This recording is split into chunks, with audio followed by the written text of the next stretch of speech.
Bien, jóvenes, buenas tardes. Buenas tardes, ¿me escuchan? Catherine, ¿se me escucha? Sí, doctor, sí. Buenas tardes, doctor. Perfecto. Gracias. Bien, apaguen los micros, por favor. Vamos a empezar dentro de un minuto. Permítanme presentarme. Soy el doctor José Vilches Requejo, médico ginecobstetra del Hospital Sergio Bernales. Hoy, 7 de octubre, vamos a desarrollar la clase teórica referida a la hemorragia postparto. Quería decirles de que tengo como moderadora a su compañera, a mi delegada, a Catherine Guamán, que me va a estar pasando la voz, porque yo en estos momentos tengo en toda la pantalla tengo mi presentación, no los veo. Así que ella, por favor, me va a ayudar, ya he coordinado con ella. Eso en primer lugar. En segundo lugar, como ven ustedes aquí aparece mi correo. Cualquier consulta o ampliación que ustedes quieran del tema, escríbanme y yo muy gustoso les voy a contestar.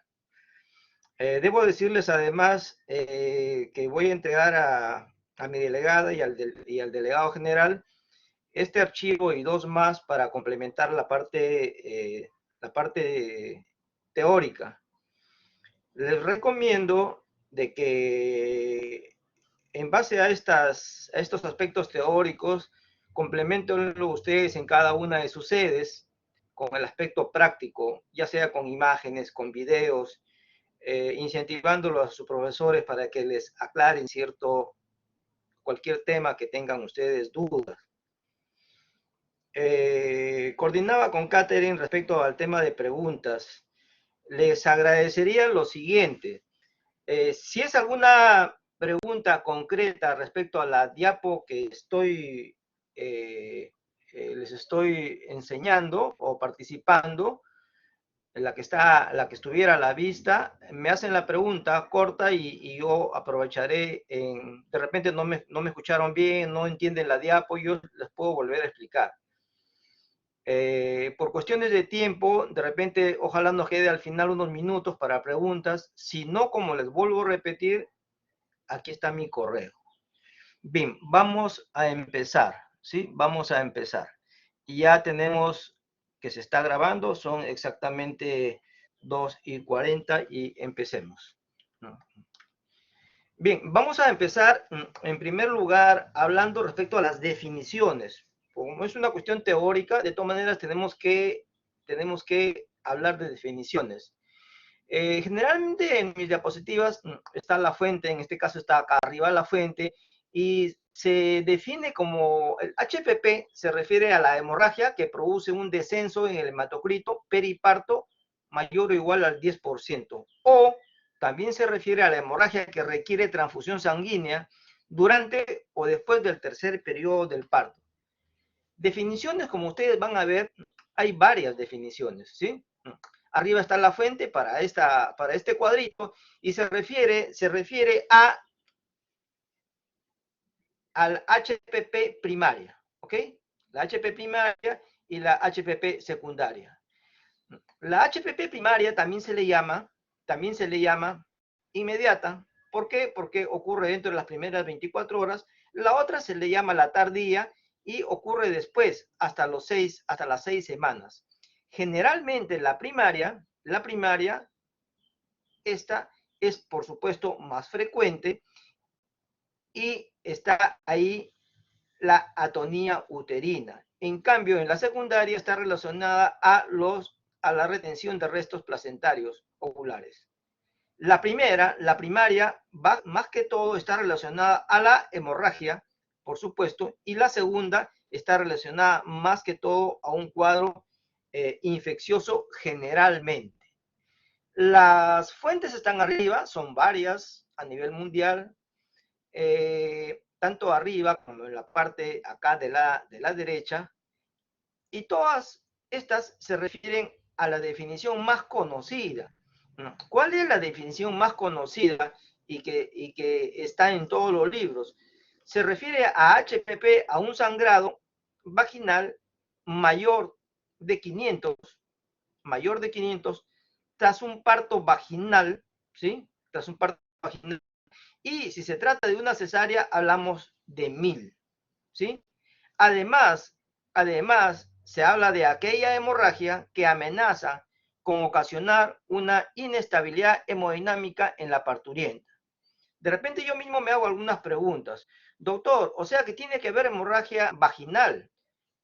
Advierto, no hay ninguna definición perfecta. Por ejemplo, se produce el parto, ¿ok? Se produce el parto y de pronto hay un choque hipovolémico debido, por ejemplo, a un problema hepático, ¿sí? Una ruptura hepática. ¿No hay sangrado vaginal? Probablemente no lo haya. ¿Es HPP? Sí es HPP. No hay definición perfecta por si acaso. MINSA Perú habla de lo que le llama HPP precoz. Tiene una resolución, ¿sí? Tiene una resolución. Igualmente habla de 500, ¿ok? De 500 si es un parto vaginal. Igualmente nos habla de 1000 si se trata de una cesárea. El Instituto Materno Perinatal, con resolución, ¿sí? Con resolución y con esta fecha, ellos se permiten, por ser instituto, se permiten darnos un alcance de mayores definiciones, ¿sí? Aparte de las que ya he mencionado, nos hablan de otras que acá están y quisiera avanzar para poder tener tiempo de repente a conversar un poquito más. Más definiciones. Nos hablan de hemorragia obstétrica masiva o severa, la precoz, que coincide con la del MINSA, y la secundaria o tardía, que también coincide con las definiciones anteriores. Bueno, ¿y qué hacemos con estas definiciones? Jóvenes, las definiciones solamente sirven para cuestiones eminentemente teóricas, para exámenes tipo ENAM y para esas cosas, pero en sí no son prácticas. Las entidades referentes a nivel mundial han emitido varias definiciones, pero definitivamente no son prácticas. ¿Por qué? Porque son pues retrospectivas, ¿no es cierto? Incluyen medir el volumen de la sangre perdida, o sea, mientras la paciente está sangrando, ¿a quién se le ocurre ponerse a hacer cálculos de pérdida sanguínea? ¿Sí? Eso no es real, ¿no? Pero ¿qué cosa es lo que nosotros sí debemos de darnos cuenta? Debemos de darnos cuenta lo que refleja el estado hemodinámico, ¿sí? Esto es lo que nosotros debemos de darnos cuenta, como ya vamos a ver. Este tema de la estimación de la pérdida es inexacto, ya que pues es una estimación visual objetiva. A mí me puede parecer una cantidad, al otro colega le puede parecer más o le puede parecer menos. Bueno, doctor, entonces vamos con la definición. busquemos una cuestión práctica, ¿sí? La cuestión práctica es la siguiente y es la que debe de quedar. HPP vendría a ser la amenaza, aquella que tiene amenaza o tiene un potencial de producir una inestabilidad hemodinámica. Es decir, nosotros tenemos que darnos cuenta, más que todo, más que ver la cantidad que sangra, ver cómo le afecta a la parturienta. ¿Sí? Y por supuesto, si nosotros clínicamente, ya que hemos llevado de medicina y de cirugía, ¿no es cierto? Entonces nosotros, si nosotros vemos que necesita sangre, ya ni hablar, pues, el cuadro está totalmente pintado. ¿Tiene el potencial de ponerla inestable a la paciente? Sí. ¿Requiere sangre? Sí, listo, ese es un HPP. Vean ustedes estas fotos.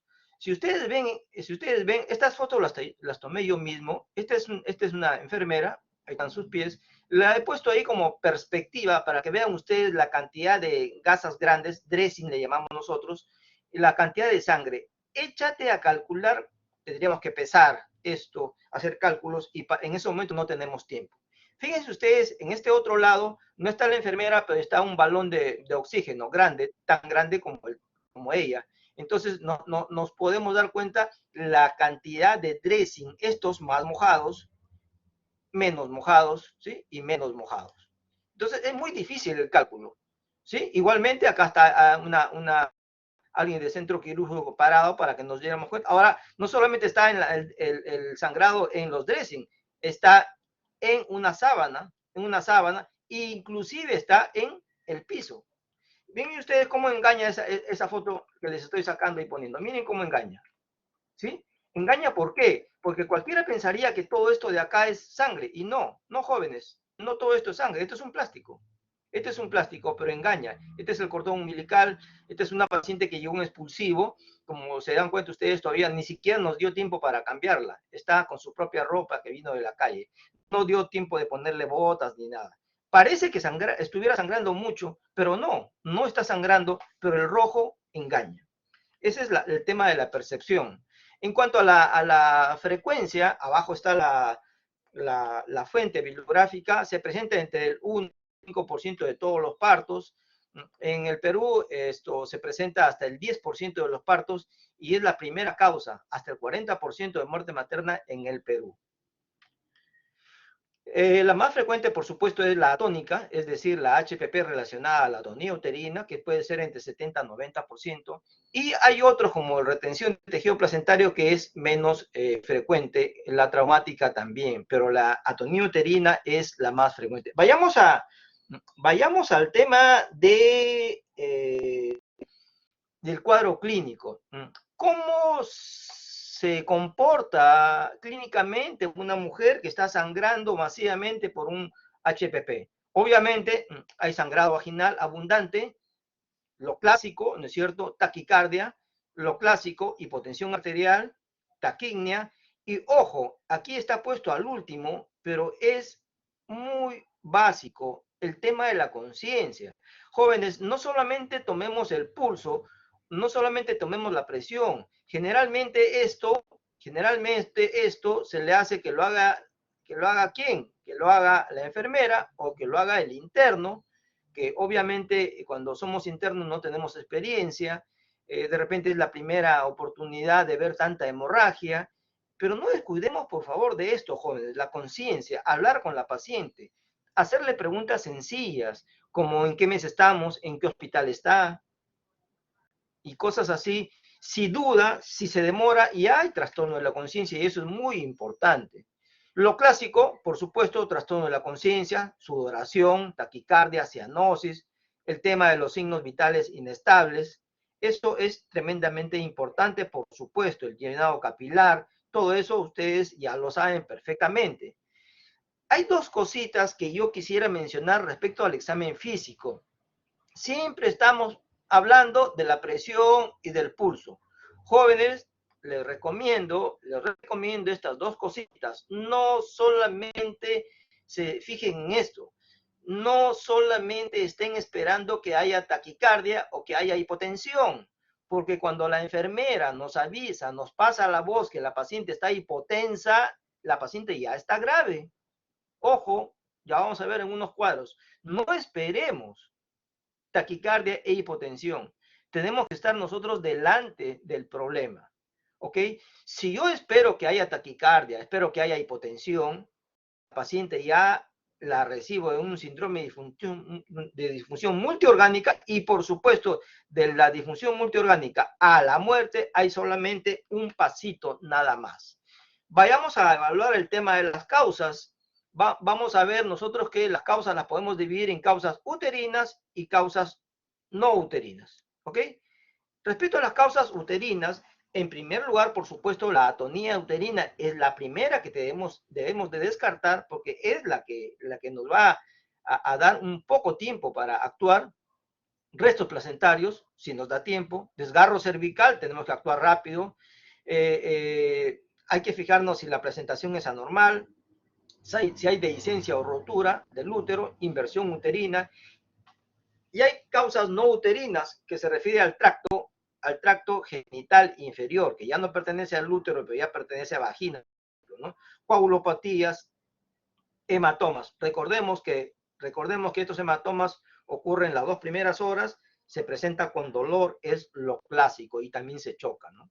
Respecto al origen, o sea, es de dónde sangra, ¿sí?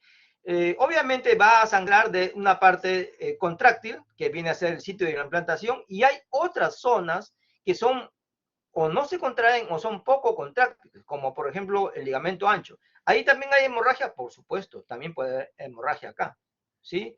También puede haber otros sangrados en el segmento uterino inferior, donde ahí no debería estar la placenta, pero a veces está ahí y se llama placenta previa.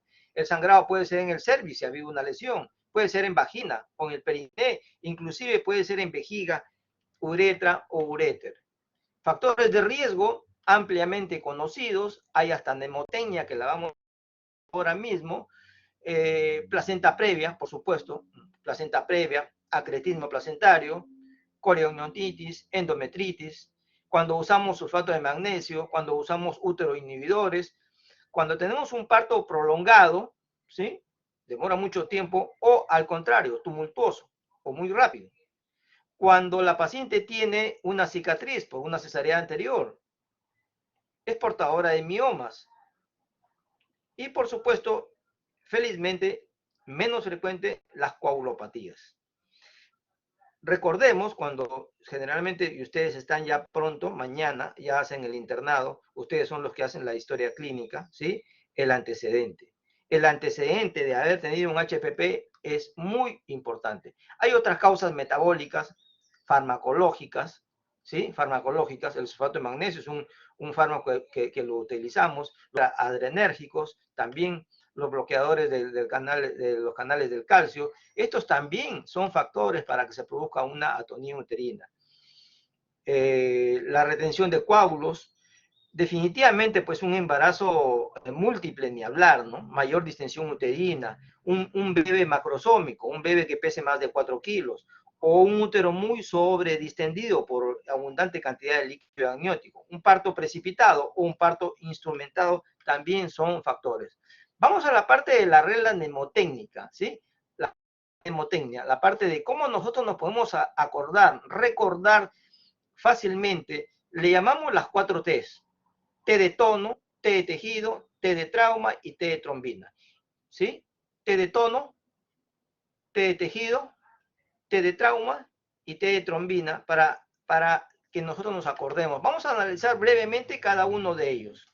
¿Sí? Respecto a la atonía uterina, un útero sobredistendido, como ya mencioné hace un momento, polidráneos, gemelar, macrosomía, un útero, digamos así, cansado por haber sido un parto muy rápido o muy prolongado, o una señora que tiene pues 5, 6, 7, 8, 10, 12 hijos, que se ve en Lima, Perú, por si acaso.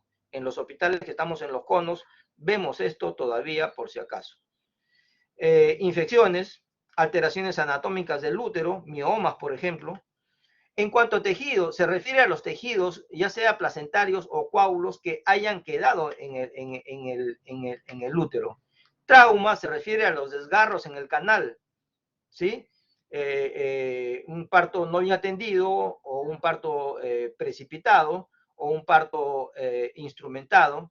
En la cesárea puede haber, por supuesto, en la cesárea puede haber también traumatismos en el momento de realizar la intervención quirúrgica. Una rotura uterina es fatal y una inversión uterina se necesita actuar rápido y con experiencia. El tema de la trombina se refiere, por supuesto, al tema de las coagulopatías, que felizmente son los menos frecuentes. Estas estadísticas que están acá, por si acaso, son simplemente un aprox, nada más, de acuerdo a la bibliografía. Simplemente lo pongo ahí tono, en primer lugar, porque es el más frecuente, 70 hasta 90%. Luego sigue el trauma, que puede ser 15, 20, 25%. Tejido, que le sigue, puede ser 8, 10, 15%, depende de las estadísticas, depende del hospital y de acuerdo a cómo se hace el trabajo de investigación. Y la trombina puede estar entre el 1 y el 13%. Las 4 T's, entonces, son como las acabo de describir. Sigamos un poquito más respecto a este tono. Por supuesto, respecto a un útero que no me responde, generalmente es por una sobredistensión, que ya hemos hablado cuáles son las causas. En cuanto al tema de tejido, se refiere pues a la placenta previa o, por ejemplo, a la cesárea previa también. Y al trauma, las lesiones que acabo de mencionar hace un momento. Y en cuanto a las trombinas, al problema de trombina, se refiere a las coagulopatías. Hay otras que se le llama secundarias y están la infección uterina, restos placentarios y la involución anormal del sitio donde está implantada la placenta. ¿Cómo vamos a definir? ¿Cómo definimos atonía uterina? Atonía uterina se define como la inercia o el fracaso que tiene el útero para llegar a contraerse en forma adecuada. Es la pérdida del tono uterino después del parto. Y es, como ya estoy repitiéndolo varias veces, la causa más frecuente del HPP grave. Placenta previa, ¿sí? La placenta, en lugar de estar acá, está acá, ¿sí? Y eso se llama placenta previa, como ustedes saben. Desprendimiento prematuro de placenta, por supuesto, también. Un útero sobredistendido, por ejemplo, también. La multiparidad, vean ustedes, esta señora tiene 1, 2, 3, 4, 5 y está embarazada. La obesidad. Permítanme decirles que los ginecólogos y los anestesiólogos les tenemos bastante respeto a las pacientes con sobrepeso, con obesidad. A nosotros, para una intervención quirúrgica, nos trae muchos problemas llegar hasta el útero. Por obvias razones. Para los anestesiólogos, por supuesto, también tienen bastante respeto a este tipo de pacientes por toda la implicancia que tiene que ver con la y la farmacodinamia en estas pacientes que por supuesto tienen trastorno ya metabólico. Estas cuestiones fisiológicas con los fármacos no es igual que como cualquier otra persona. Un parto prolongado, por supuesto, es un factor de riesgo. Por eso, seminario en el curso que se refiere al partograma. El partograma es básico, tremendamente básico. Háganlo ustedes bien en su seminario, en sus prácticas, respecto al partograma, porque es un tema muy importante para que ustedes se den cuenta si se trata de un parto prolongado. Cada vez se usa menos, ya casi no, este tema de usar parto instrumentado, porque realmente es traumático, ¿no? Si una paciente te dice en la historia clínica que ha tenido una HPP previa en otro embarazo, ojo, mucha alerta. Los desgarros, por supuesto, y felizmente las coagulopatías, que es lo mínimo.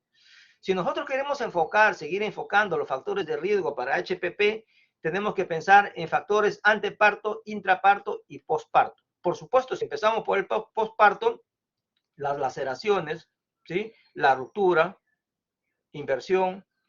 Si es anteparto, lo que acabo de mencionar, un antecedente, ¿sí? Antecedente de hemorragia, la preeclampsia, por supuesto, la obesidad, el embarazo múltiple.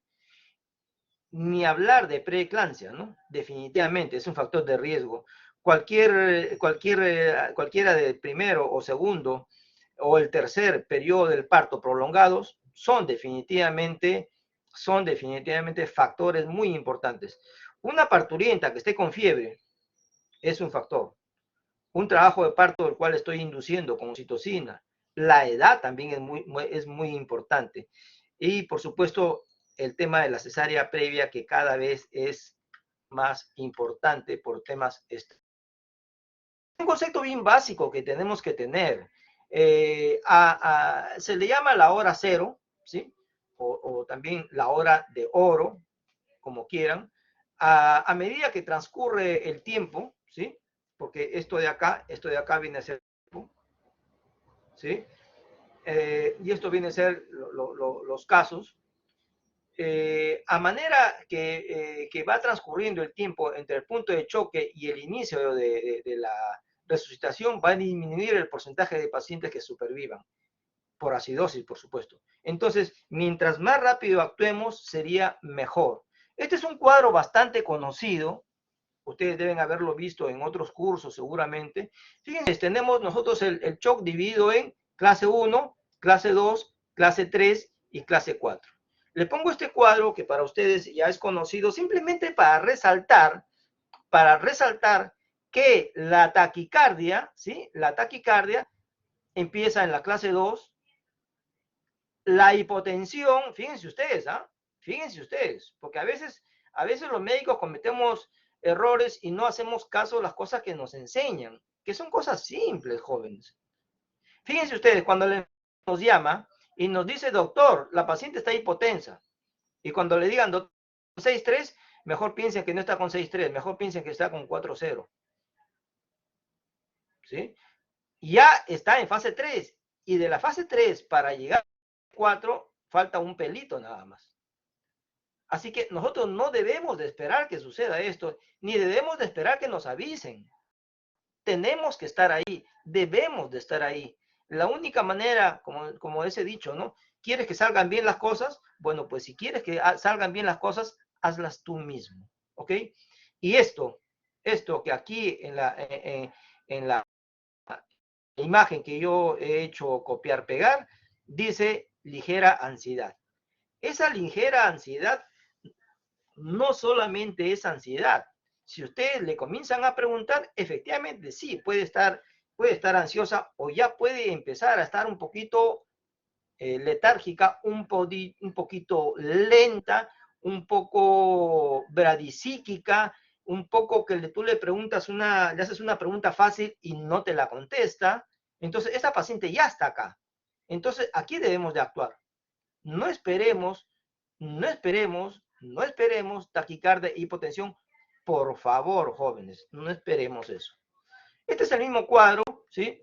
El cuadro corregido, grado 1, 2, 3, 4, le llaman también compensado, leve, moderado, severo, nos hablan de volúmenes, ¿sí? Nos hablan de volúmenes, son parecidos. Y también lo mismo y lo mismo.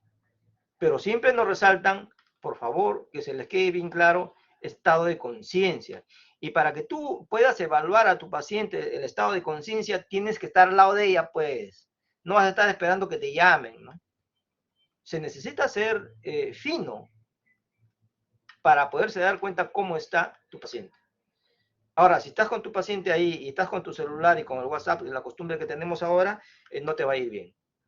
Este es un cuadro bastante práctico, hecho ya hace varios años por el Colegio Americano de Cirujanos, un comité de trauma.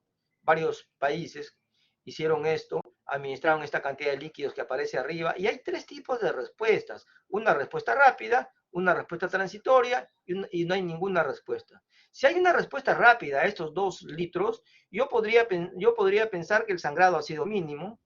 Si después que administro los 2 litros, la paciente mejora, pero nuevamente cae, y aquella paciente que le paso los 2 litros y ella sigue anormal, esa sería la que está peor, ¿sí? Hay una pregunta, ¿no? Que siempre hacen, doctor, ¿qué parámetro tomo? Porque usted me pone ahí los 4, me pone varios parámetros. ¿Qué parámetro voy a tomar? ¿El pulso, la presión? ¿Cuál de ellos? La respuesta es bien fácil y no se hagan problema. El parámetro que esté peor, ¿sí? Si, por ejemplo, yo tengo de acá esto, y tengo de acá esto, y tengo de acá otra característica más avanzada, me voy por la peor. Si, por ejemplo, está agitada, pero ya está hipotensa, me voy por la de la hipotensión y escojo esta de acá. Escojo el cuadrito en la cual esté peor. Otro concepto básico que deben tener ustedes que están en formación es lo siguiente, que siempre son causantes de preguntas, ya sea en el curso o en exámenes tipo ENAN, ¿no? Se refiere al índice de shock. ¿A qué se refiere el índice de shock? ¿Qué cosa es el índice de shock? Lo obtenemos si ponemos nosotros en el numerador el pulso y en el denominador la presión. Y obtengo yo un índice, ¿ok? Y es un índice fácil, simple de sacar. Simplemente dividimos pulso arriba, presión arterial sistólica abajo. Normal es de 0,5 a 0,7. Vamos a considerar choque de 0,8 a 0,9. Igual a 1, ya es de mal pronóstico. Ojo, si es mayor de 1,3, piensa en sangre. Y si es mayor de 1,7, piensa en una transfusión masiva. Si ustedes hacen varios de estos ejercicios, ¿sí?, se van ustedes a acostumbrar a sacar estos resultados. Arriba, pulso, abajo, presión arterial y se acabó. Vamos a este fluxograma que está en todas las referencias bibliográficas, revistas, PDFs, libros. Siempre, ya quienes tenemos varios años en la especialidad y en la docencia, siempre el interno, el alumno, el residente, sobre todo el primer año, pregunta: doctor, ¿qué debo hacer primero? Primero la vía, primero le pongo la sonda. ¿Qué hago primero, doctor? Realmente la respuesta la tienen estas criaturas que están ahí, que las he puesto, ¿no? Esta niña está gritando, ¿sí? Este niño también está gritando, ¿sí? Acá esto también, y aquí también están gritando. Ese es el paso, jóvenes. Y no es que lo diga yo, lo dice esta referencia bibliográfica que aparece acá. Y hay algunas cositas que yo le he modificado, pero no por cosas mías, sino por cuestiones bibliográficas. ¿Ok? ¿Qué es lo primero que se hace? Gritar. ¿A qué me refiero con gritar? Me refiero a esto, a pedir ayuda. O sea, solo no puedes. Si tú tienes una paciente con shock, solo no puedes. Tienes que pedir ayuda. A eso nos referimos con la parte número 1, que se refiere a activar la clave, y a eso le llamamos minuto cero. Esto está totalmente divulgado en todas las fuentes bibliográficas y eso es algo muy básico que ustedes lo deben tener claro. Bien, doctor, ¿quién grito? Oye, grita a todos, ¿no? Y llama a todos. Ginecostetra, anestesiólogo, hematólogo, banco de sangre, y bueno, ya no hay más espacio. Jefe de guardia, ¿sí? Avisa a UCI, y es una alerta a todo un equipo que previamente ya está preparado para esto. Les estoy alcanzando un archivo de clave, por si acaso. La clave no es solamente para un hospital. Tú puedes estar haciendo tus serums en un puestito pequeño de nuestro país, ahí puedes hacer tu clave. ¿Sí? También es tu clave, es tuya, de tu establecimiento pequeño de salud. ¿Es un hospital? También es clave. Cada quien en su lugar. Bien, la parte número 2 se refiere a la reanimación y el diagnóstico. Es decir, reanimo y diagnostico y ya se convierte en mi tiempo. ¿Cuánto tiempo tengo yo para reanimar y diagnosticar? 20 minutos. ¿Por qué, doctor, 20 minutos? Porque no es una hora. Si en una hora no hago todo lo que voy a mencionarles, la paciente simplemente se va a morir. Así de simple.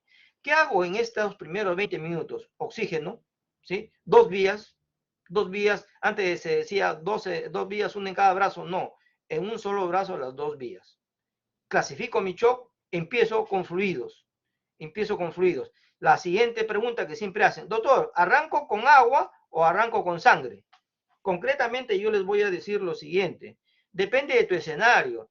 Bueno, en estas películas IR, recuerden ustedes, al R3 siempre llega alguien chocado y pide 7 unidades de sangre, como si fuera una bodega, ¿no? Eso es irreal, pues, ¿no? si estás en una película, bueno, pues, y si estamos en un lugar, estamos en cualquier lugar del país, en cualquier hospital, la sangre no está como que tú te vayas a una bodega y pidas galletas, ¿no? Entonces, mientras viene la sangre, mientras cruzas la sangre, mientras traen la sangre, tú puedes arrancar con fluidos, por supuesto. Claro que sí. Pero la idea es, en un escenario ideal, deberíamos de iniciar con sangre. Si pierde sangre, darle sangre. Por supuesto, darle confort y empezar el manejo. Empezamos con fármacos y empezamos con maniobras. Estas maniobras a las cuales yo me voy a referir brevemente más adelante son las que ustedes deben de aprovechar, tratar que se desarrollen en la parte práctica con videos, imágenes y explicaciones con más tiempo, por supuesto. Luego de eso, al terminar los 20 minutos, yo ya debo haber hecho todo esto y ya tengo que haber decidido qué hago con esta paciente. ¿Estoy en condiciones de atenderla? ¿Estoy calificado? ¿Soy médico general? ¿Qué soy? ¿Dónde estoy? ¿En qué puesto? ¿Un 1, un 2, un 3? ¿Dónde estoy? A los 20 minutos ya tengo que tener un perfil de coagulación, oximetría, EKG, su sonda, de repente donde esté una vía central, registrar los eventos, y bueno, aquí dice cuantificar la pérdida sanguínea con sus limitaciones que ya les dije, los problemas que hay acá. Tratamiento médico, por supuesto, evacuar vejiga, esto nos puede ayudar mucho. Aquí hay algo que quiero que se vayan acostumbrando, yo le llamo CUVE. La bibliografía de OMS desde marzo de 2018 le están llamando, más o menos en la traducción viene a ser como una compresión, ¿no? Compresión uterina bimanual externa. Por eso yo me he permitido llamarle CUVE, ¿sí? Que es muy diferente al tema del masaje. Esa es una cosita que se debe aclarar en la práctica o cuando me escriban. Oxitocina, por supuesto, si se trata de atonía uterina, y antes se daba esto por partes, ahora se estila y en los congresos queda bien claro que podemos arrancar todo junto, ¿sí? Oxitocina, ergometrina, misoprostol y definitivamente el ácido tranexámico es básico de arranque, no como antes decía que hay que esperar, no hay nada que esperar acá. Nuestro principal problema es el tiempo. Bueno, ya pasaron los 20 minutos, ya decidiste, ¿te quedas o se va a otro lugar? La otra pregunta es ¿cuánto tiempo se va a demorar en llegar a otro lugar? De repente llega cadáver. Esto tiene que ser rápido. Ya viene el tema entre los 20 y 60 minutos, es decir, hasta cumplir la hora, ya tengo que ver mi volumen circulante, debo administrar 150, 300 por hora, continuar con hemoderivados. Ojo, ya no hablo solamente de sangre, estoy hablando de hemoderivados, ¿sí? Ya estoy hablando de plaquetas y plasma. Seguimos con la conciencia y seguimos evaluando la perfusión. La gran pregunta del millón es, ¿cómo está tu útero, no? ¿Cómo está el útero? ¿Está contraído? Porque si está contraído, entonces no es atonía uterina. Para que haya atonía uterina, el útero tiene que estar flácido. Si el útero está contraído, entonces no es atonía. Y tengo que buscar otras causas. Tengo que ver, pues, cuello, tengo que ver vagina y cualquier otra causa, o una coagulopatía. ¿Qué maniobras se pueden hacer? Y sí se pueden hacer. Sí se pueden hacer. El CUVE, compresión de la aorta. Para esto del BACRI se necesita capacitación. Para la técnica de SEA también se necesita capacitación. Y por supuesto para una intervención con embolización también es otro nivel. Ojo, a la hora, si tú a la hora no has hecho todo esto, la paciente se va a morir definitivamente. A la hora tienes que estar en un manejo avanzado. Hablamos de suturas, desarterización, ligaduras de arterias, embolización, que pongo este asterisco porque no se hace así nomás en nuestro medio, se hace embolización para otras partes, como hígado, por ejemplo, pero para útero no se hace en nuestro medio. Histerectomía, por supuesto, y esto debe quedar bien claro, ¿no? Esta paciente pasa UCI, pues, definitivamente, ¿no? No es que vamos a ver cómo está, de repente está mal, no hagamos preguntas que ya estamos viendo. La paciente está grave. La paciente va a necesitar UCI de todas maneras. Sería lo ideal. No es que no tengo cama, esa es otra cosa. Que no tengas cama, cosa. Pero que necesita cama de UCI, sí la va a necesitar. ¿Ok? Entonces el ABC, que ustedes ya lo saben, creo que he sido claro respecto a si es sangre o si es fluido. Idealmente, si tengo sangre, arranco con sangre, como en la película. Pero mientras venga la sangre, puedo manejar cristaloides, ¿sí? Este es otro concepto del 111, porque no solamente es administrar pues, sangre total o solamente paquete, ¿no? Porque el paquete globular tiene glóbulos, pero nosotros necesitamos plaquetas, necesitamos factores de coagulación. Entonces ahí está el 111, que es la fórmula, ¿no? Es decir, eso también se los amplío en el otro archivo. Si voy a dar 5 paquetes, se le debe dar también 5 de plaquetas y 5 de plasma. O sea, no puedo dar 20 de uno, ¿no? Y ninguno del otro. Esa paciente con una mala fórmula no va a ir bien. Recordemos que no todo es manejo médico, también es un manejo quirúrgico. Lo que sí debo resaltar que ustedes en el SERUM pueden ir avanzando con un manejo médico. Un médico bien formado puede empezar a hacer su manejo médico y manejar el otro tema que es su referencia. Bien, brevemente respecto a este algoritmo que está a la izquierda en inglés y a la derecha en castellano, se arranca con el help, ¿no es cierto? Pedir ayuda, les vuelvo a repetir. Primer paso, pregunta de examen. ¿Qué hago primero? ¿Le pongo vía, le pongo la sonda? Oye, primero llama. Oye, primero convoca. Arma tu equipo. Ese es el primer paso. Solo no vas a poder. Sí, doctor, pero yo me sé todo el algoritmo. Sí, está bien, te sabes todo el algoritmo. Doctor, yo me grabé su clase y la tengo. Sí, perfecto, muy bien, pero solo no vas a poder, pues. Solo no puedes. ¿Por qué? Porque aquí hay muchas cosas por hacer. Entonces, solo no puedes. El primer paso es pedir ayuda. ¿A quién? A lo que tengas. A lo que tengas donde estés, ¿sí? Y viene el tema de la regla de los 30, que también voy a explicar. Ver por qué sangra, ¿sí? Sangre, CUVE, oxitocina, prostaglandina, y las otras cositas que vamos a ver, tema de coagulación, el traje, compresión de la aorta, compresión bimanual, que son cositas que sí se pueden hacer. Las 4T ya han sido explicadas. Esto de Bell-Lin, si estamos en un hospital, desvascularización, si estamos en un hospital, por supuesto, embolización, en nuestro medio no se hace, como digo, para otros órganos en ciertos hospitales. Y, por supuesto, cualquier hospital debe estar en la capacidad de hacer una esterectomía abdominal por causa obstétrica, ya sea total o subtotal. Esta es la compresión uterina bimanual, aquí está descrita detalladamente, es cuestión de que vean videos, pero se hace así, las dos manos arriba, ¿sí? Una mano por encima del pubis y otra mano en el fondo y se presiona. ¿Cómo? En forma externa. En forma externa. Esto es otra manera, una mano abajo en vagina y otra arriba, en el fondo del útero. Pero doctor, ¿esa mano ingresa en vagina? Sí ingresa en vagina.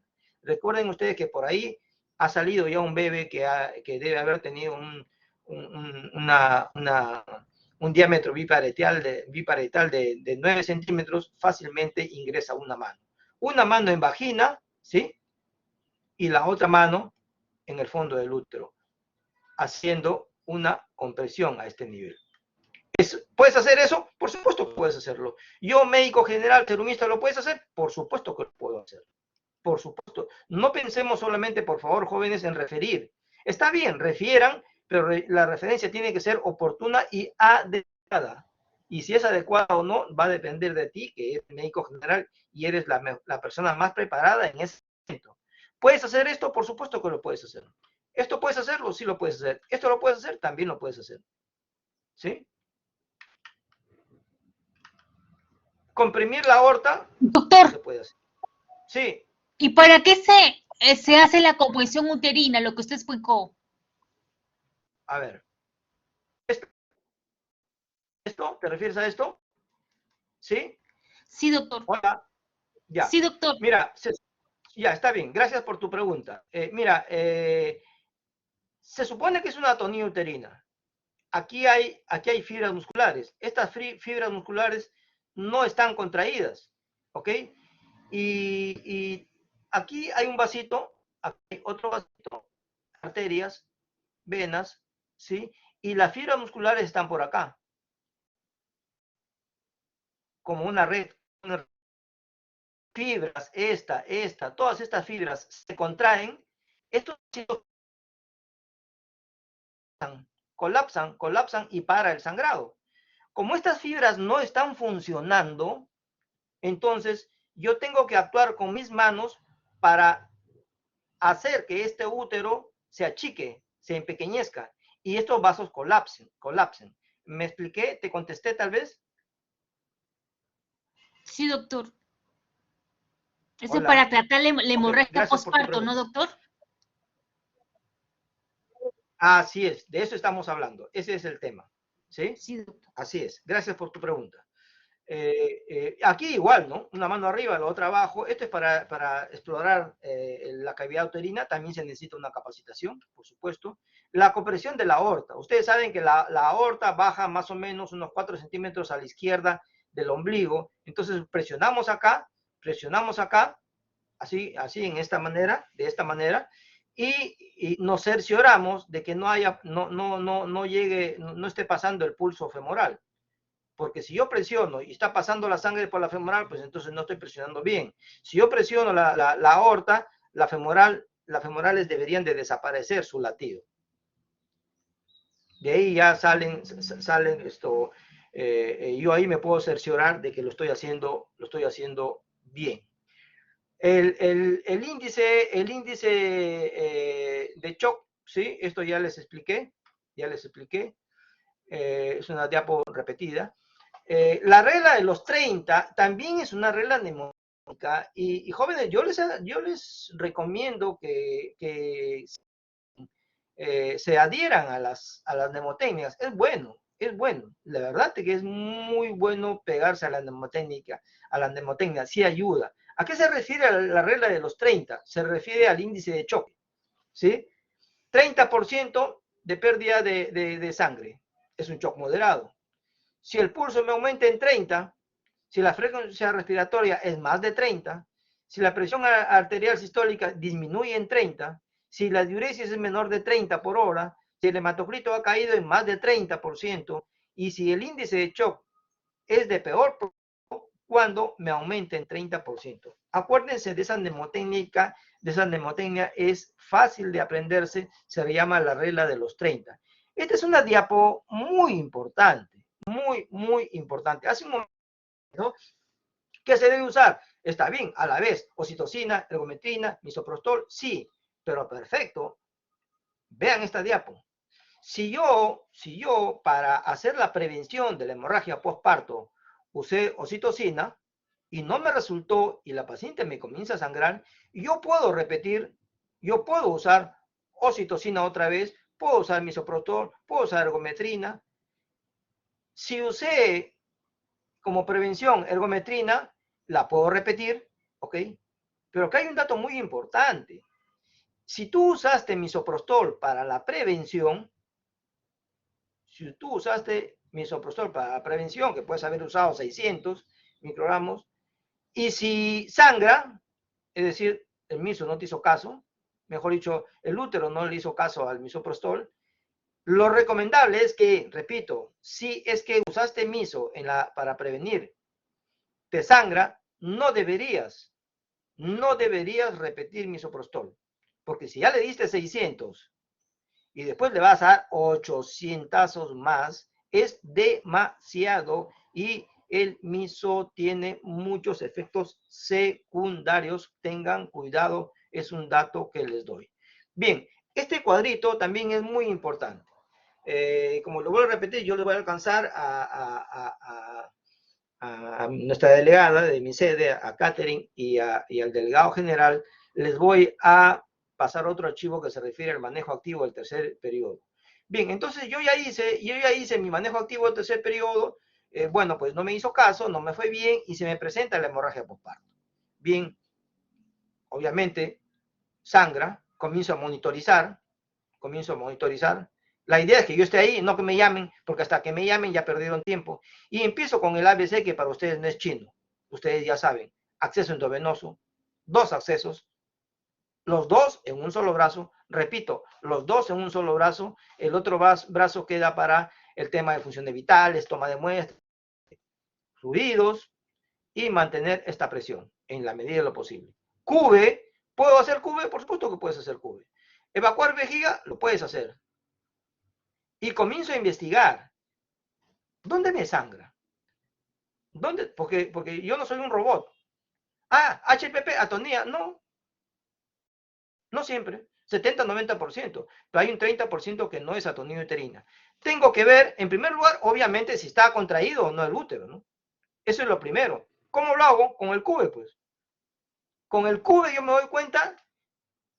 El cube es el reemplazo del masaje. Con el cube, con esa maniobra que me preguntó su compañera, a quien agradezco, con el cube yo me puedo dar cuenta del tono, porque está duro o está blando, o está duro o está flácido. Y eso no va a ser tan difícil de diferenciar. Si está contraído, obviamente atonía uterina no es. Me echo a buscar otra cosa. La placenta, ¿salió completa? La reviso, pues. El útero está invertido, hay un tumor en vagina, ese es el útero que está invertido. ¿Ok? Hay laceraciones, hay desgarros en vagina, de ahí está sangrando. Reviso, pongo valvas, es el cuello, es vagina que está sangrando. Porque fíjense ustedes, ¿qué pasa si es un desgarro en el cuello? Es un desgarro en el cuello. Y yo estoy que le doy oxitocina. El problema está en el cuello. El cuello no le va a hacer caso a la oxitocina. Estoy perdiendo el tiempo. Entonces, si yo puedo hacer una extracción manual de placenta, si estoy capacitado, ojo, si estoy capacitado lo hago. Si no estoy capacitado, vamos a suponer que se ha quedado la placenta. Si no me sangra, tienes que referirla.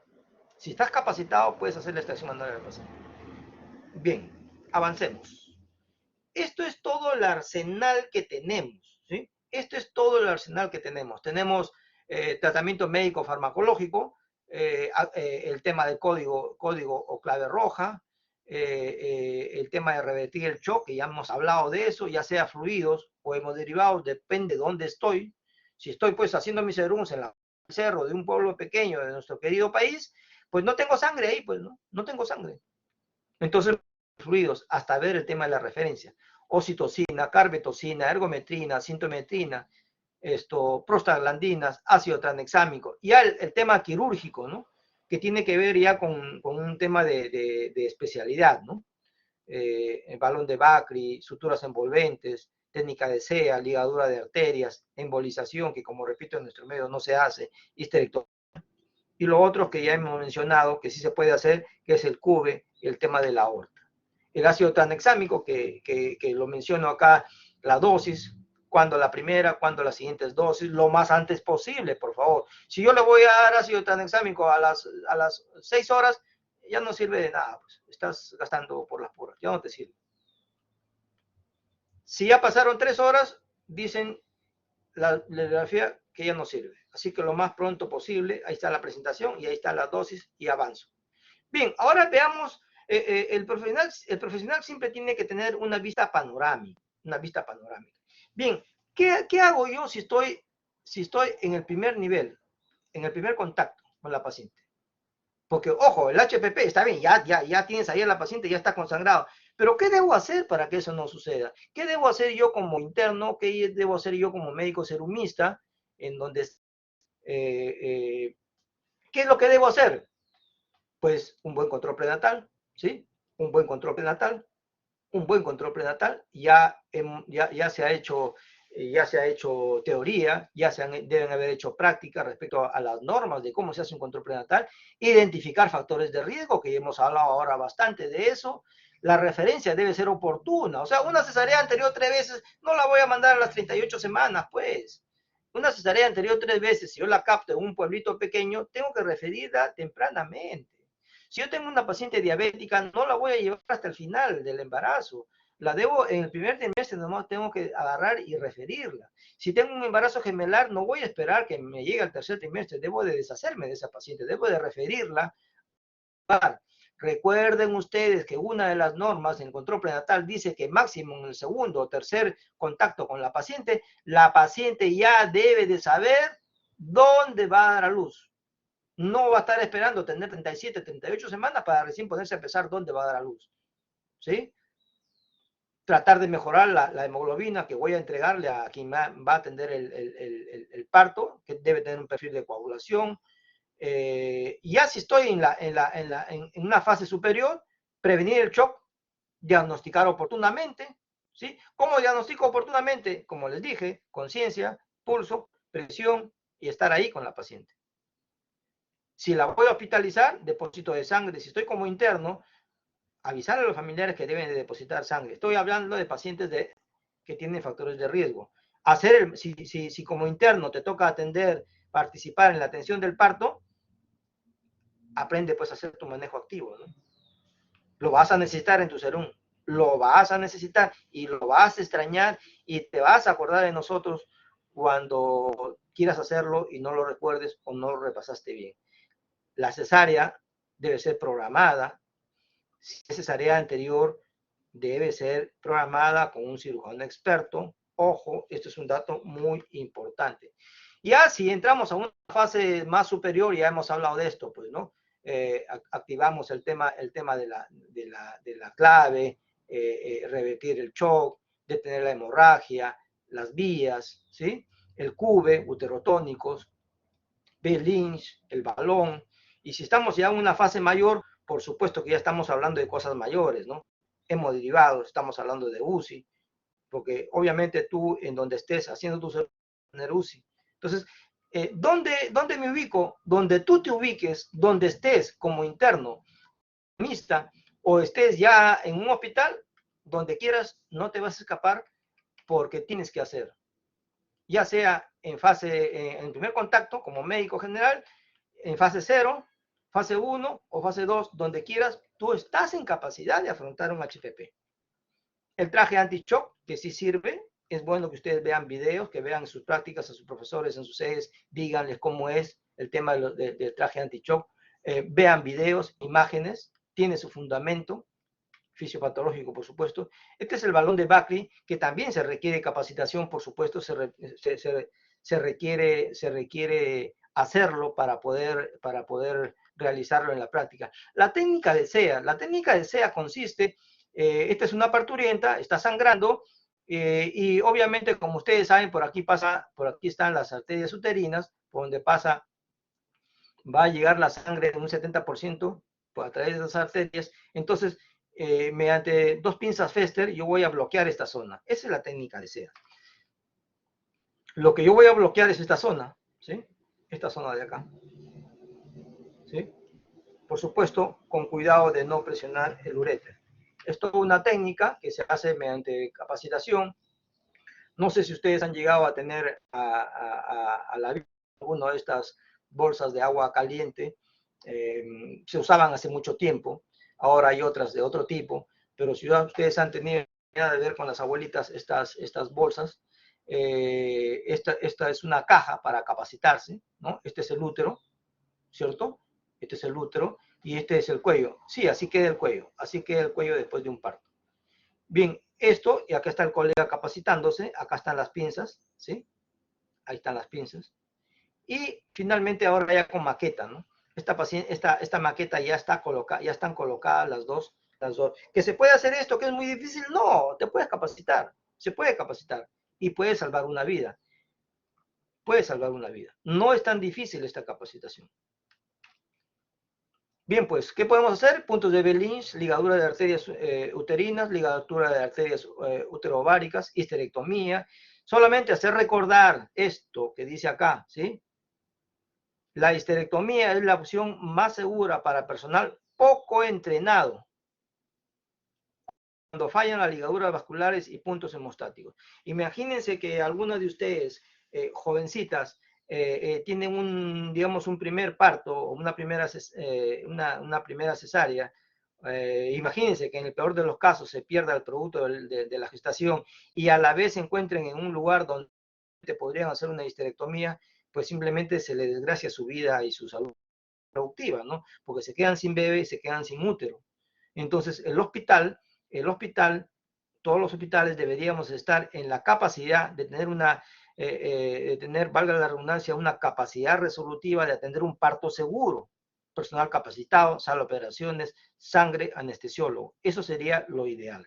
Eso sería lo ideal. Es como cuando queremos ir con la familia a un buen restaurante y que vayas, quisieras tú tener varios menús, ¿no? Así la paciente también, cuando acude a un hospital, la paciente también espera lo mejor de nosotros. Igual que como cuando nosotros vamos a un restaurante y queremos servirnos una diversidad de platos. Este es el Bellings, esta es la cara anterior, esta parte de aquí vendría a ser la histerotomía, ¿sí? Esto es toda una técnica que se puede explicar con videos. Esto es cómo queda la parte de adelante. Esta es una foto de la parte posterior del útero. Hay varias formas, hay varios tipos. Bellings no es lo único. Hay otros tipos de ligaduras, como esta, por ejemplo, ¿sí? Hay varios tipos. Este es un esquema, digamos, que a colores, y este es en blanco y negro, pero es lo mismo, diversos tipos. Bellings, Hyman, Cho. Esta foto la tomé yo mismo en mi hospital. Este es un punto simple. Aquí el cirujano entra, atraviesa, sale nuevamente y amarra. Entra, sale, entras y sales, amarras, entras y sales, amarras, entras y sales y amarras. ¿Y cómo te queda? Te queda así. Para quien me preguntó, esto como ya la tienes abierta, ¿sí? Como ya tienes el útero en tus manos, entonces pues no te vas a poner ahí a aplastar el útero, ¿no? Porque va a llegar un momento de cerrar ese útero. Entonces, ¿qué haces? Pones puntos y es como si se quedaran ahí adentro, ¿no? Porque vas a tener que cerrar. Hay varios. Este es le llaman mochila azul. Yo prefiero hacer esta. Es un equipo del Instituto Materno Perinatal. Le llaman mochila azul. Técnica de empaquetamiento uterino Sánchez Mejía, que son los dos colegas ginecostetras que idearon y practican esto en sus turnos operatorios de guardia. Yo también la hago. Prefiero quedarme con esta que la de Bellings. Me parece muy buena. Hay videos sobre esto, por si acaso, si no lo consiguen, me avisan para pasárselo. Queda así la parte de adelante, más o menos queda así la parte de atrás. Otro tema es la desarterización. La desarterización precisamente consiste en desarterizar, bloquear las arterias a diversos niveles. ¿Sí? A diversos niveles. Esa es la desarterización. En diversos niveles. ¿Sí? De acuerdo a cómo vaya la paciente. En ambos lados, por supuesto, ¿no? El otro es la ligadura de la arteria hipogástrica. La embolización. ¿Cómo es el tema de la embolización? El Doctor, tema de la... Sí, dime. cuando se refiere a ligadura, ¿se refiere a corte o unión? Ligas, lo importante es que tú ligues, ¿sí? Si tú ligas y tú me dirás, sí, pero doctor, entonces lo que está acá, ¿cómo va a llegar la sangre? Acuérdate tú, voy a hacer aquí un pequeño dibujito, acuérdate tú que si yo tengo una arteria, ¿sí? Pasa la sangre así, ¿no es cierto? Si yo bloqueo esta arteria, inmediatamente hay otros canales que se abren. Hay otros canales que se abren, que están cerrados, pero mientras tú cierras esto, es como si aquí hubiera un policía, ¿no? Abre otros canales que están ahí, entonces va a llegar al órgano la sangre después, por supuesto. Y esto de acá, esta ligadura ya cumplió su función. Ya cumplió con que la ligues es suficiente. Con que la ligues es suficiente. Doctor, entonces ligar es unir las arterias, ligar. No, no, no, no. Mira tú. Esta es la arteria. ¿Ok? Esta es la arteria. La sangre está viniendo así. ¿A dónde? Al útero. Y está sangrando. Sigue pasando sangre. ¿A dónde? Al útero. Sigue sangrando. Entonces, ¿qué es lo que tengo que hacer? Agarro el ligo, pues. Aquí hay ¿ves esta ligadura acá? ¿La ves? La Sí, ligas. Este doctor. es un hilo. Este es un hilito, mira. Este es un hilo. Y este es una pinza. Ligas acá. ¿Ok? Entonces, ¿qué va a pasar? Ya no pasa la sangre, pues. Ya no va a pasar la sangre. ¿Me supe explicar? Como que bloqueo, ¿no, doctor? Claro, estás bloqueando la arteria. Es igual como que estás en la Javier Prado y ya no quieres que pasen carros. Pongo a 5 policías ahí, 3 patrulleros, y ya no pasan los carros. Así de simple. Ligo acá. Sí, doctor. Ok, gracias. Gracias por preguntar. El tema de la embolización. El tema de la embolización consiste en, veamos esa imagen, ¿sí? En primer lugar, yo voy a necesitar de un radiólogo intervencionista. Es decir, un radiólogo que se haya especializado en hacer procedimientos.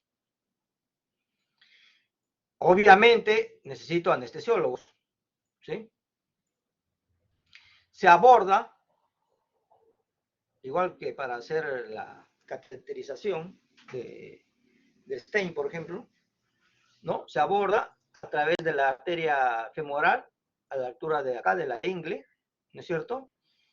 Y luego, por supuesto que todo esto lo estoy viendo en una pantalla, ¿no?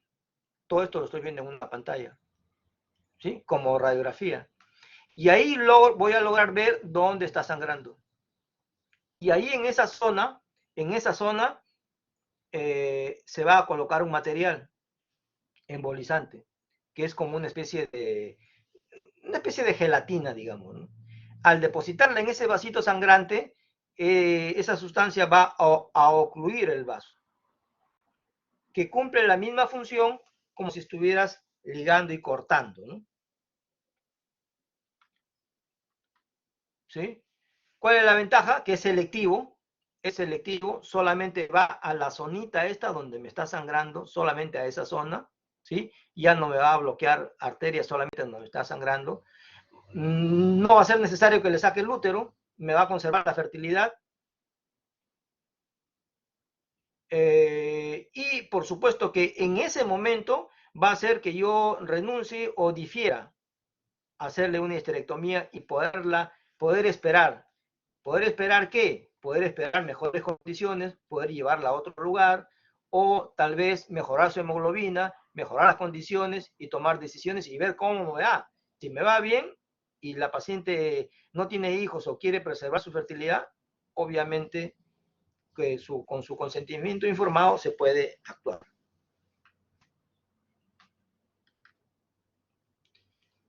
Si tengo una paciente con alta sospecha de acretismo placentario, por ejemplo, puedo previamente, ¿no? Puedo previamente preparar todo mi equipo, ¿sí? El ginecobstetra, anestesiólogo, radiólogo, urólogo, el cirujano general, con el hematólogo, con sangre, separo una cama para UCI, espero que cumpla las 35 o 36 semanas, maduro pulmón, espero 35 o 36 semanas, le hago su cesárea, ¿sí? Con el cateterismo preventivo. O sea, saco al bebé y obviamente va a haber problemas para extraer la placenta porque es un acretismo. Entonces voy a hacer la embolización, como ya les expliqué hace un momento. Y se ven estas imágenes, ¿no? Cuando yo les decía, todo esto lo ves en imágenes, ¿sí? Me refería a esto, ¿no? lo ves así, y ves pues cómo están los vasos y ubicas dónde está sangrando y luego y luego te vas a dar cuenta que ya desaparece y deja de sangrar. Ya no están estos vasos, ya no están. ¿Por qué? Porque ya la gelatina ya funcionó. Bien, no debemos de olvidar lo siguiente. Me va a quedar tiempo todavía para poder hablar del otro archivo. Mientras yo pongo el otro archivo, ustedes me van a poder hacer preguntas, lo cual esto yo agradezco. No debemos olvidar lo siguiente, ¿sí? Lo que debemos de atender es la causa primaria. Debo saber cuál es el enemigo. Sí, ya sé, doctor, el enemigo es el HPP. Sí, doctor, ya sé que está sangrando, pero ojo, ¿de dónde está sangrando? Porque si es una atonía, pues trato la atonía. Porque si es cuello y yo le estoy dando citocina, estoy perdiendo el tiempo, pues. Entonces hay que ver la causa primaria. Hay que formarnos bien jóvenes para atender un parto y revisar una placenta. Hay que hacer una revisión directa, ¿sí? De la cavidad vaginal, poner valvas, no espéculo, porque un espéculo ahí va a bailar, ¿no? Un espéculo es muy pequeño para esa vagina que por donde acaba de pasar un bebé de 3 kilos y pico, 4 kilos, de repente, macrosómico. Entonces, un espéculo baila ahí, pues, ¿no? Tienen que ser valvas vaginales. ¿Para qué? Para poder observar vagina, para poder observar cuello, para ver qué tejido está dañado y para poder suturarlo. Bueno, pues si hay restos, le hago un legrado uterino puerperal, ¿sí? Con cuidado, con cuidado. Hay que estar capacitado para hacer esto, por supuesto, ¿sí? No olvidemos que parte del restablecer el tema del choque es oxígeno, ¿ok? Otra cosa, jóvenes, que también quiero que quede bien claro y que no se confundan. La primera elección, ¿sí? Repito, la primera elección en una situación ideal es, si pierde sangre, yo le debo de dar sangre. Pero eso es una cuestión bastante teórica. Como digo, eso solamente se ve en esa serie IR, donde el R3 pide 7 unidades de sangre y aparecen como si fuera bodega, ¿no? Eso no es real. Bueno, vamos a suponer que estés en un hospital donde tengas, en media hora tengas la sangre. Bestial, bacán. ¿Y qué haces en esa media hora? En esa media hora, ¿no? Solución. Cloruro de sodio. Durante esa media hora. Hay que restaurar el volumen. Recuerden ustedes que la función del órgano, el llamado corazón, el corazón es una bomba aspirante e impelente. Si no tiene que aspirar, si no tiene que arrojar hacia la aorta, simplemente colapsa, como se dice, ¿no? En diástole, porque ya no tiene que bombear. Entonces, aquí viene el tema de los cristaloides de soluciones balanceadas. No debemos olvidar, por favor, la restauración del volumen sanguíneo circulante se va a lograr con, en primer lugar, dos vías, dos accesos. El que generalmente se usa 18, bueno, pues 18. Si estuvieras en un lugar donde le puedes poner 14 o 16, mejor. Pero por lo menos si tienes 18, deberías de tener. Doctor, pero si no tengo, recuerda que eres médico y cuando tú llegas a tu serums, tú eres el jefe ahí y tú tienes que hacer las gestiones para que debes de tener tus gránulas 18. ¿Sí? Cuando hagas tu internado, capacítate en este tema de las vías. Las que son unas tromes poniendo vías son, pues, por supuesto, las enfermeras, los anestesiólogos, el personal de laboratorio, son unos tromes, las enfermeras de neonatología, las obstetrices también adquieren práctica en esto. Y ustedes, ojalá que ya venga el tema presencial del internado, no se dediquen a ver, participen, hagan, coloquen vías, por favor. Bien, si estás en un lugar, en un hospital donde pues vas a poder, se va a poder instalar un acceso vascular, mejor todavía, ¿no? No olviden lo que les dije, debemos estar familiarizados con los síntomas y los signos, ¿sí? Del shock. No esperar que te llamen, por favor, no esperes que la enfermera te llame. Cuando la enfermera te llame, tu paciente ya puede estar agonizando. Es mejor que tú estés ahí. Bien, entonces si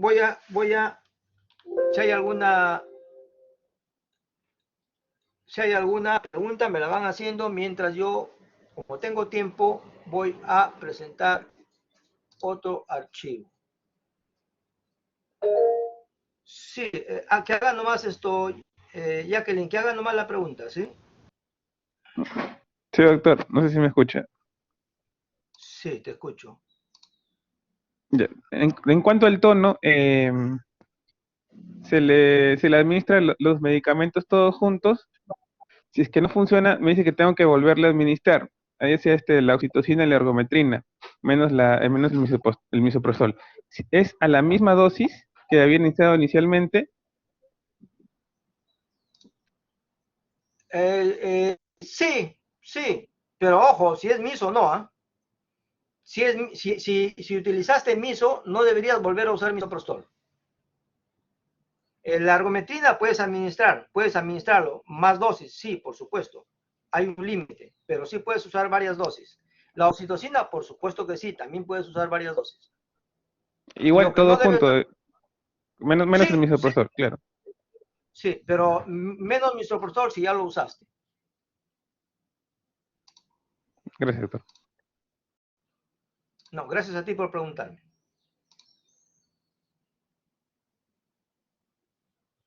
Doctor, Dime, disculpe, ¿en qué caso se usa el misoprostol que usted explicó? ya, un ratito. ¿Ven mi pantalla? Sí, sí se ve. Sí, doctor, se ve. Ya. ¿En qué caso se usa el misoprostol? Bien, el misoprostol lo vas a usar, en primer lugar, el misoprostol eso es todo un tema, ¿no? Es todo un tema que ustedes deben de desarrollarlo en su práctica, exclusivamente para hablar de misoprostol. El misoprostol tú lo puedes usar para el manejo del aborto, en primer lugar. Para el aborto, para inducir el aborto, cuando quieres terminar una gestación por X motivos, eh, eh, para una atención, por ejemplo, del aborto terapéutico, es decir, antes de las 22 semanas, ¿puedes usar el misoprostol? Sí. ¿Para el aborto incompleto puedes manejar? Sí. ¿Para la prevención del hemorragia postparto puedo usar misoprostol? Sí. ¿Para la hemorragia postparto puedo usar misoprostol? Sí. Pero, como vuelvo a repetir, eso es todo un tema aparte. ¿Por qué? Porque realmente en el parto se dice que si tenemos acceso a vías, si tenemos una refrigeradora, si tenemos quien ponga inyectables, si tengo oxitocina, debería de dar oxitocina, es lo que se dice. Y se debería de preservar el misoprostol para aquellos lugares donde no tengo inyectables, no tengo refrigeradores y no tengo quien ponga los inyectables. Dicho así, ameritaría una conversación, una discusión, pero eso es lo que te podría decir todas las razones para poder esto para poder usar el misoprostol. ¿Te contesté? Sí, doctor, gracias. Ok, son varios entonces. Puede ser en aborto, para inducir el aborto, puede ser para el manejo de aborto incompleto, para prevención de la hemorragia postparto, para el tratamiento de la hemorragia postparto. Los gastroenterólogos lo usan para el tema de gastritis y úlcera. Bien, vamos con el tema de la prevención brevemente, porque este es el archivo que se lo voy a pasar y más que todo para hablar un poquito del tema de lo que les acabo de decir. Miren, ¿por qué una hora, jóvenes? ¿Por qué una hora? Doctor, ¿por qué no 2 horas? Porque en 2 horas se muere, pues. ¿Y por qué? Fíjense ustedes, por esta zona pasan, fíjense ustedes lo que dice arriba. Lo que dice arriba dice que por esta zona de la mujer, ¿sí? Por esta zona de la mujer, por esta zona, va a pasar, por esta zona, por esta área, pasan 600 centímetros cúbicos de sangre en el tercer trimestre. ¿Ok? Entonces, por eso es que hay que actuar rápido. Hay que recordar que si nosotros estamos atendiendo a una paciente que había una remoción de la placenta, recordemos que es una remoción de un área de 20 centímetros de diámetro, que va a continuar sangrando. Imagínense ustedes una herida de 20 centímetros. Entonces, por eso es que hay que actuar rápido. Y esto es lo que te pretendía explicar a la alumna que me preguntó. Mira, estos son los vasitos, ¿sí? Lo normal es que estas fibras de acá y todas estas fibras se contraigan. Si todo esto se contrae, entonces, si todo esto se contrae, estos vasitos deberían de cerrarse. Si es que se contraen.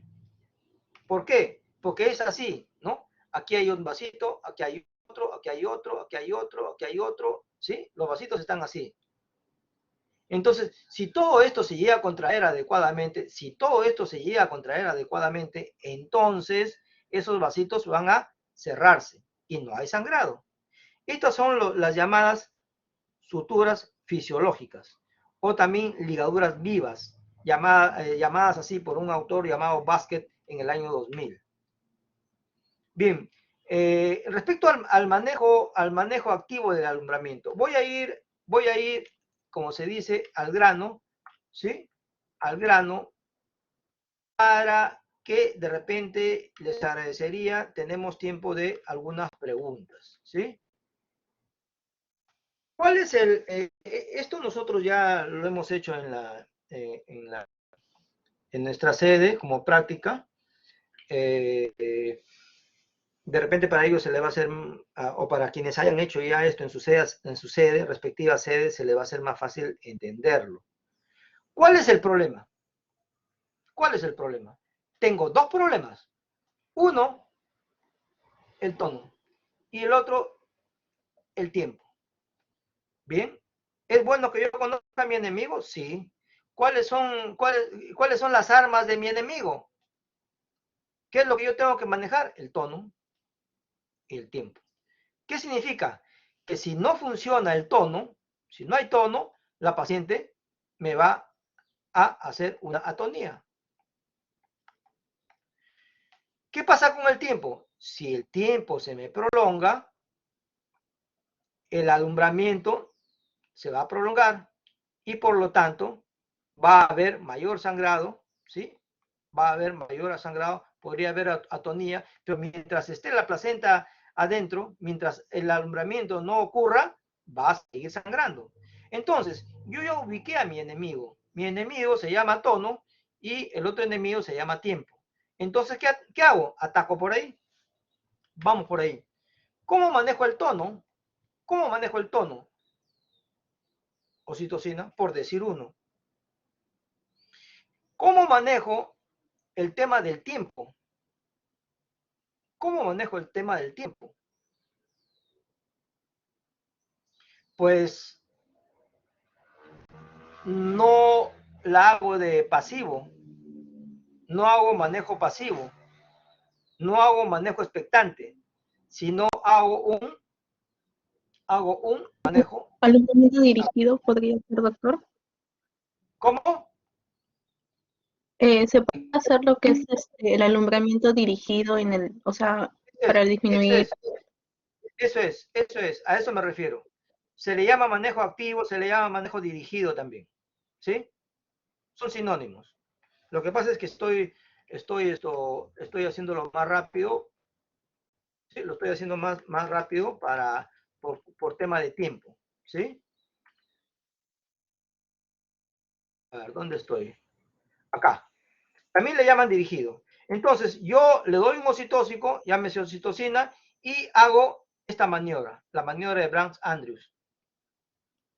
Jalo el cordón, cuando viene la contracción, tracciono acá, tracciono y hago contratracción con la otra mano por encima del pubis. De esa manera estoy trabajando para manejar el tono y de esa manera disminuyo el tiempo. Así de simple. Ya ubiqué a mi enemigo y ya sé dónde debo atacarlo. ¿Dónde lo ataco? En el tono y en el tiempo. ¿Ok?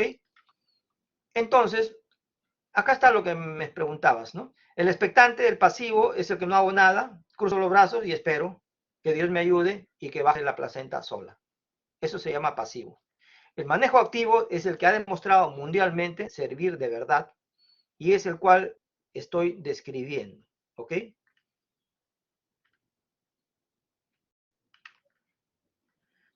En esta diapo está lo básico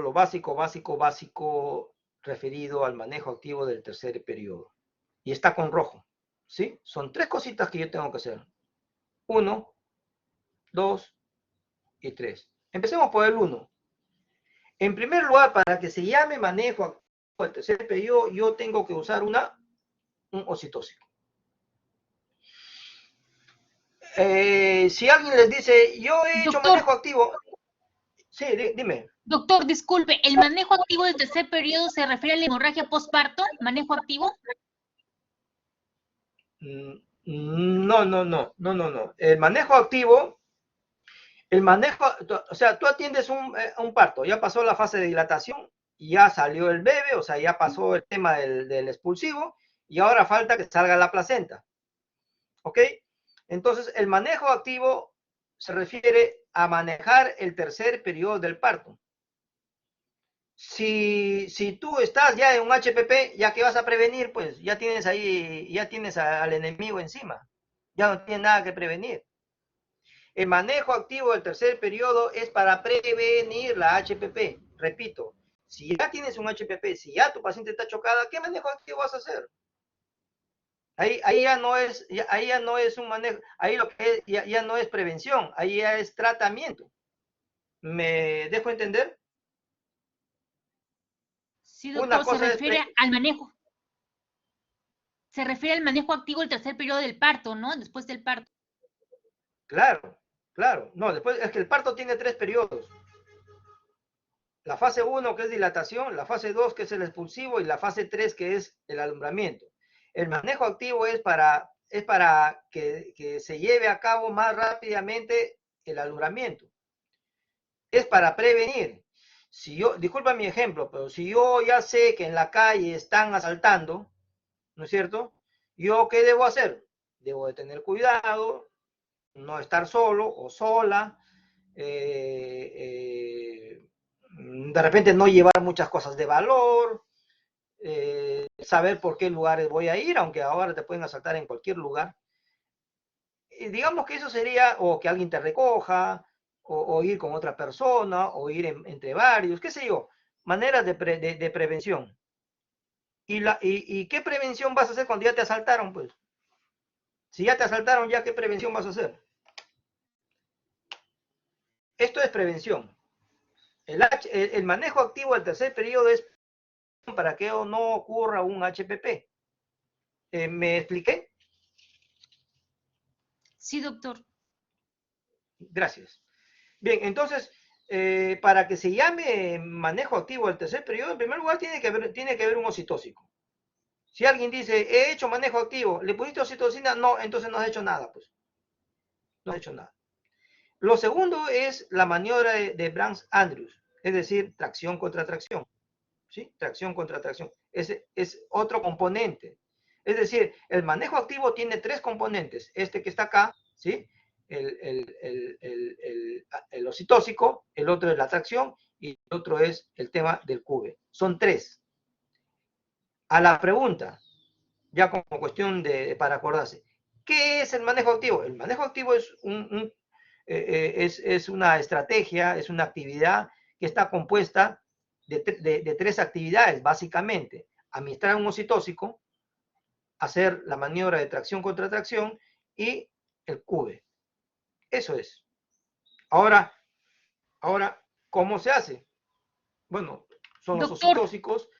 y, Sí, doctor, ¿y para qué se administraría un oxitotóxico? ¿cómo que para? Oxitocina. ¿Para qué? ¿Tú sabes lo que es la oxitocina? Sí, que ayuda a la contractilidad, ¿no? Ya, para eso, pues, para eso es.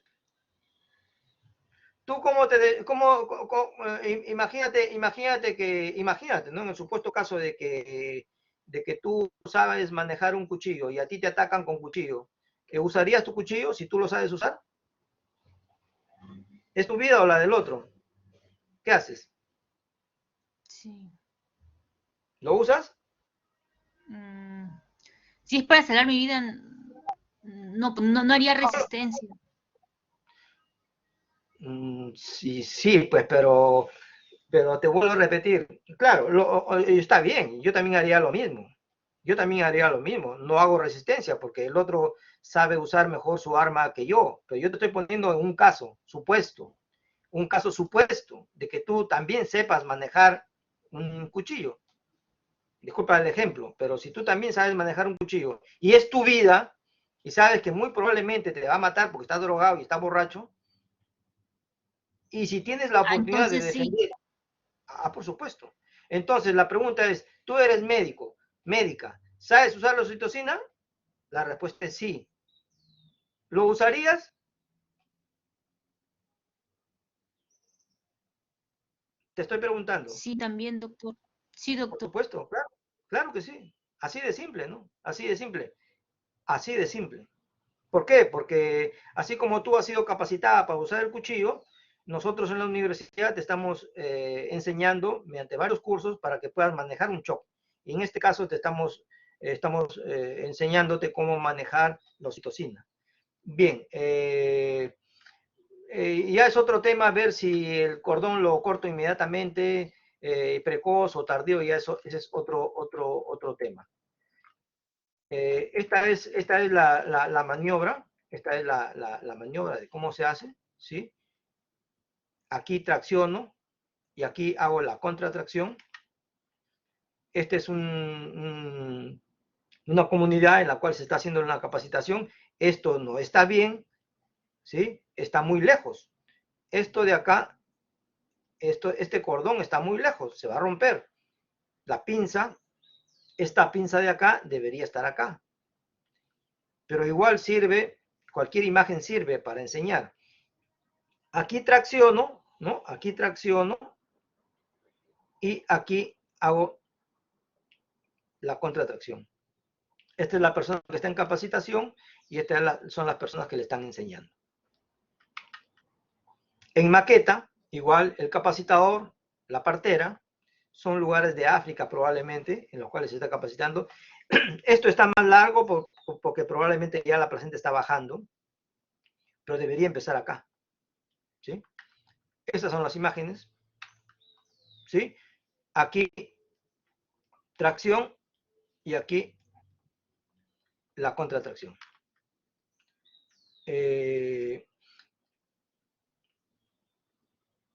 ¿Cómo es el tema del tono y el masaje? Antes se hablaba de masaje uterino, ahora se habla mejor del cube. Como vuelvo a repetir, el cube está en uso y el masaje está en desuso. Esta es la forma como hacer el masaje, la compresión uterina bimanual externa. Entonces, ahora sí, ya para terminar, veo que me quedan unos 7 minutos. Ya para terminar, ¿cuál es la descripción cronológica, como dice la canción? Pasito a pasito vamos a ver cómo hacemos en el manejo activo, que es la parte de prevención del HPP. Esto se hace, como vuelvo a repetir, cuando termina el segundo periodo. Hace un momento, cuando su compañera me preguntaba, ya pasó la primera fase, que es la dilatación, ya pasó la segunda fase, que es el expulsivo, es decir, ya salió el bebé y terminó el segundo periodo. ¿Ok? Muy bien. Entonces yo tengo que decidir si clampo inmediatamente o espero clampar el cordón, que ese es otro tema, que está más arriba. Ese es otro tema. Por cuestiones de tiempo lo estoy obviando. Si el bebé está bien, no tengo por qué pensar ni apurarme. Si el bebé está mal, está asfixiado, por supuesto que pinzo, corto y le entrego a quien está ayudándome con el bebé. Obviamente, antes de administrar oxitocina, me tengo que asegurar que su hermano no esté adentro. ¿Sí? Estoy hablando de un parto inminente. Tú estás ahí tranquilo en tu posta y de pronto viene una mujer en expulsivo y de pronto ya atendiste un bebé y como no conoces a esa paciente, no sabes nada de ella, entonces tienes que asegurarte que no haya su hermanito adentro. Ya te aseguraste que no está el hermanito adentro, o sea, no hay otro bebé, entonces viene el primer paso. ¿Qué es el primer paso? Oxitocina. Espero una contracción, tracción contra tracción, que es el segundo paso del manejo activo. Luego culmina el tercer periodo y luego viene el CUVE, que reemplaza al masaje. Doctor. Dime. ¿Y la maniobra de tracción contra tracción para qué se hace? Es para el tiempo. Acuérdate cuáles eran tus enemigos. Mira tú. Estos son tus dos enemigos.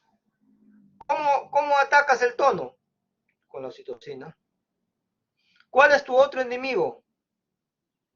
El tiempo. ¿Cómo reduces el tiempo? Te quedan dos posibilidades. La primera, no haces nada, te cruzas de brazos, rezas y esperas que venga la placenta, que puede demorar más tiempo. Mientras más tiempo demora, tu enemigo se aprovecha y va a entrar en atonía. La otra posibilidad es, haces la maniobra de Brandt-Andrews para sacarla. La respuesta a tu pregunta es, ¿para qué hago la maniobra? Para disminuir el tiempo, para sacar la placenta más rápido. ¿Te contesté? Sí, doctor, disminuimos el tiempo del aguamento, sacamos la placenta más rápido y así evitamos la HPP. Así es. Ya lo Porque entendí. acuérdate que tengo dos enemigos, grandes enemigos. Yo en la práctica les digo a tus compañeros, ¿es bueno que conozcas a tu enemigo? Por supuesto, es una estrategia de guerra. Cuando tengas un enemigo o una enemiga, trata de conocerlo, de investigar, de averiguar cuáles son sus deficiencias. Eso es lo que hace un entrenador. Eso es lo que va a hacer Gareca o ya hizo Gareca para el partido de hoy en la noche. Ya estudió al enemigo, ya conoce al enemigo. Un boxeador tiene que conocer a su rival. Tiene que saber, no solamente tienes que entrenarte tú, tienes que saber cómo es tu enemigo o tu enemiga, disculpa. Entonces, tú tienes dos enemigos o dos características de tu enemigo. Es que el tono, si no tienes tono, te ganó. Si no eres rápido, porque el otro enemigo es el tiempo. Si te gana en el tiempo y si demora 40 minutos, listo, está hecho, y te ganó. Entonces, ¿tú qué haces? Tono y tiempo, ahí actúas.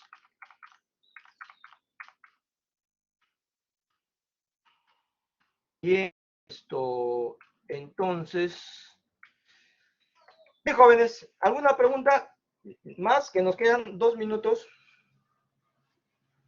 Voy a sacar la presentación.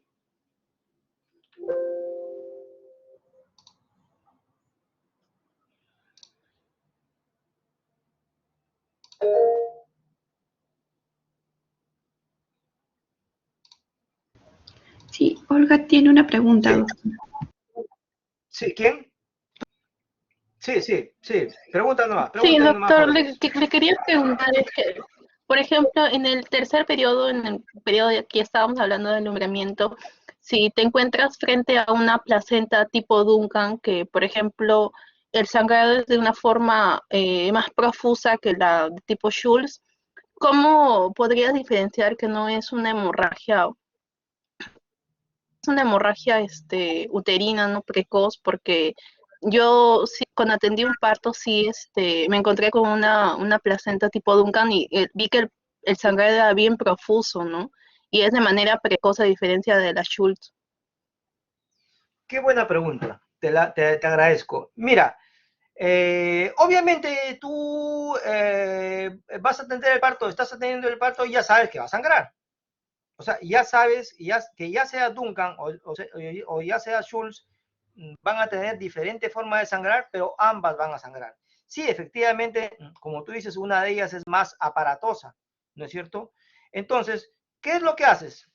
Viene el sangrado, observas el sangrado, como no tienes mucha experiencia, obviamente no sabes si es poquito o si es mucho, porque son cosas que las estás viendo por primera vez. Lo primero que tienes que hacer es tratar de no estar sola, tratar de que haya otra persona más ahí. Si tú eres la única médico en el lugar, si tienes obstetriz, que esté la obstetriz, no estar sola, tu enfermera, alguien más debe estar ahí. Ya, viene el sangrado, tranquila, tranquila, ya tienes tu vía, ¿ok? Ya tienes tu vía, vas a tocar tu útero.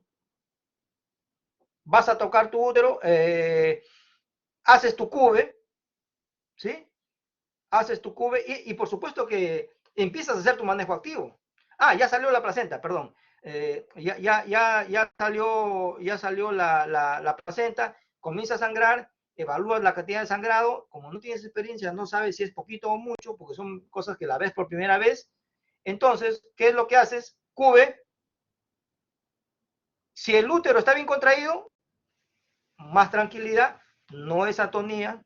Repito, salió la placenta, te ha salido un sangrado, tu pregunta es, no sabes si es propio de parte del alumbramiento, es parte del alumbramiento, o si es por atonía. Haces tu cube y si el útero está contraído no tienes por qué preocuparte. Si sigue sangrando, no es útero, pues. Si sigue sangrando, no es útero. Ahora, otra cosa, ya sea Schultz, ojo, y esto es, hay que ser fino, ya sea Schultz o sea Duncan, este sangrado, ¿verdad? Que este sangrado va a ser parte del alumbramiento antes de que termine de salir la placenta. Es decir, cuando ya salga la placenta, realmente ya no debería de sangrar mucho, pequeña cantidad. Por eso, como te vuelvo a repetir, hacer cube y evaluar. Si el útero está contraído, ver de qué otra parte sangra. ¿Te contesté? ¿Te aclaré tu pregunta? Sí, sí, doctor, muchas gracias. Ok. En el chat hay alguien que dice activo del aumento normal. No sé a qué se refiere, si es pregunta o qué. En el chat esto dice activo del aumento normal. No sé a qué se refiere. Bien, ¿hay alguna pregunta más, jóvenes? ¿Hay alguna pregunta más? Catherine, ¿hay más preguntas? Al parecer no, doctor. Con respecto al chat, bueno, mi compañero estaba respondiendo anteriormente Ya. Ajá. Ya. Sí, perfecto. Es que lo que pasa es que ya hemos hecho esa práctica pues, con ustedes. Por eso ya se les hace más fácil entenderlo. Bien, jóvenes, se nos ha vencido el tiempo. La recomendación es que no me quede más del tiempo. Les agradezco mucho a todos ustedes por estar ahí. Les agradezco mucho a quienes han preguntado. A quienes les interese el tema, ya tienen ahí mi correo. Pueden preguntarme cualquier cosa para atenderlos. Mediante Catherine y mediante el delegado general, yo les voy a hacer llegar los archivos. Bien, gracias Catherine y gracias a los alumnos que me hayan hecho preguntas. Que tengan un buen día y ojalá que hoy nos vaya bien. Ojalá que hoy nos vaya bien y arriba Perú. Gracias. Gracias, doctor. Gracias, Gracias, doctor. Buen día. Gracias, doctor. Gracias, doctor. Gracias, doctor. Buenas tardes. Buen día. Gracias, doctor. Gracias, doctor. Gracias a ustedes. Gracias, doctor. Hasta luego. Gracias, Catherine.